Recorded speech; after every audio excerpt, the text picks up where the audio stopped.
And we're so happy to be joined now by Azri Kedar, who is the CEO of a very interesting NGO called Keshet. Hello, and thanks for welcoming us to your spot. Welcome, Ahlan. Ahlan, kol beseder, as we say in Hebrew. So, kol beseder means it's all good. Yeah.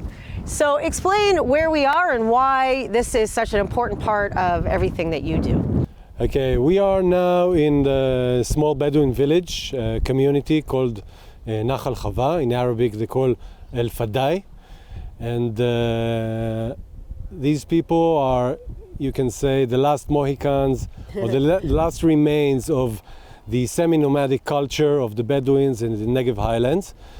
The NGO is dealing with preservation and conservation of this intangible culture, which is under extinction, you can say.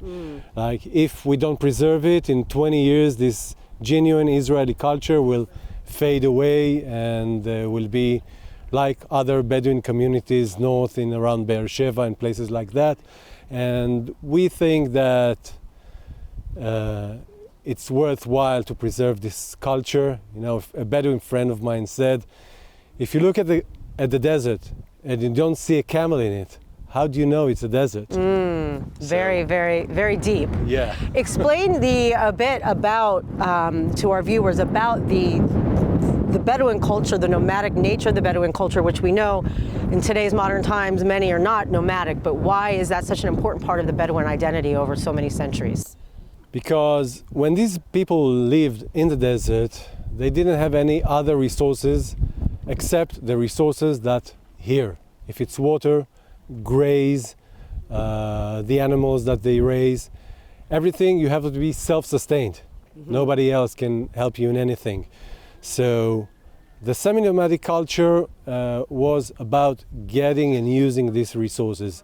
So usually in the winter time, they used not to live here in the highlands, but in the big gorges and wadis south from here, which are in a lower altitude, with more graze in the winter. And in the spring, they would climb up to the highlands to enjoy the graze of the spring, stay here in the summer because the weather is nicer here in the summer. In the winter it can be very stormy, so you have to change your place all the time to get resources and good climate. And this was fundamental principle in their way of life. Culture and identity. Now also, since, explain kind of the population of the region and how much of Israel, the Bedouins in Israel, are still nomadic versus living in, Bedouin villages that are, I guess, incorporated, that are now cities, not nomadic in nature. Yes. Here in the Negev Highlands, we have only around 1,200 people, which belong to these semi-nomadic tribes. They're living in 5 communities, varied from 70 people in the smallest one to up to 500 or 600 in the biggest one.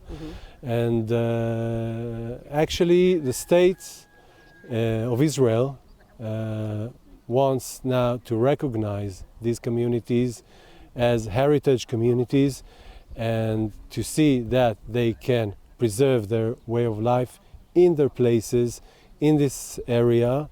So we have something like a living museum to this culture. We don't see it going away. Right. Explain quickly some of the initiatives and some of the things that you do.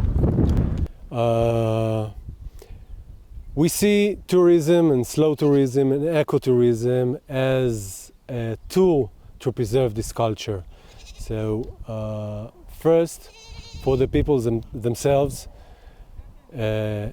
as you get tourists coming and visiting and seeing their culture, this is a good reason to preserve, to teach the youngsters and the kids desert trekking, weaving the tents class, raising the animals, raising the camels, taking them out for the graze, knowing the desert, where to find the right plants to eat, find the water. So when we give tourist opportunity to experience those experiences, we give a very good reason for the people to preserve the culture. This project that we have, Land of Tents, actually offers a big variety of activities. You can go with the goats to the graze in the morning. You can do a baking workshop. But you don't just take a piece of dough and put it on the making side. chocolate chip cookies. What you do is you get a sack of wheat grains and you grain them with a stone grinder like they used to Old do. school. And yeah, you make your own flour, and then you make the dough, and then you make the bread. So you get the whole experience.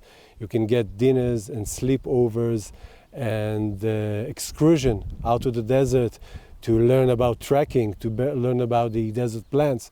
So all this knowledge is becoming available to tourists from Israel and from abroad. And finally, last question, why is it so important for the Bedouin culture, which has been embedded on the land of Israel for so long, to remain, to not go extinct, to be here and still be a vibrant part of the diversity of this country? I think the answer is in the question, because diversity and cultural diversity is a key for a healthy society. If everybody goes the same, we are more vulnerable. And when we have diversity and variety, and we acknowledge this knowledge of how to live in the desert, climate change gonna make this habitat much more harsh. Right. And this knowledge, this ancient knowledge, is actually crucial knowledge for people to survive here. So we better keep this knowledge alive and not lose it. For future generations. Yeah.